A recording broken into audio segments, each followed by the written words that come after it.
রাসূলুল্লাহ সাল্লাল্লাহু আলাইহি ওয়াসাল্লাম ওয়াইফদেরকে অনেক সময় দিতেন। এত ব্যস্ত মানুষ ছিলেন, তারপরও সময় দিতেন। হাদিসের মধ্যে আসছে ঘটনা, রাসূলুল্লাহ সাল্লাল্লাহু আলাইহি ওয়াসাল্লাম ওয়াইফদের সাথে দৌড় প্রতিযোগিতা দিয়েছেন। আম্মাজান বলেন, একবার আমি আর রাসূল দুজনে দৌড় প্রতিযোগিতা দিয়েছি।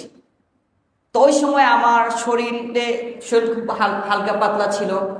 আমি দৌড় প্রতিযোগিতায় রাসূলের আগে চলে গেছি। বেশ কিছুদিন পরে আবার রাসূলের সাথে আমি আবার দৌড় প্রতিযোগিতা দিয়েছি। বলেন আম্মাজান, ওই সময় আমার শরীরটা একটু আমি ভারী হয়ে গিয়েছিলাম। তখন রাসূলুল্লাহ সাল্লাল্লাহু আলাইহি ওয়াসাল্লাম ওই দৌড় প্রতিযোগিতায় জয়লাভ করেছেন। জয়লাভ করে রাসূল বললেন, হে আয়েশা, হাদিহি বিতিলকা, এই যে কিছুদিন আগে তুমি দৌড় প্রতিযোগিতায় জয়লাভ করেছিলে, আজকে এর বিপরীত আমি জয়লাভ করেছি। এটা ওইটার বদলা। সুবহানাল্লাহ।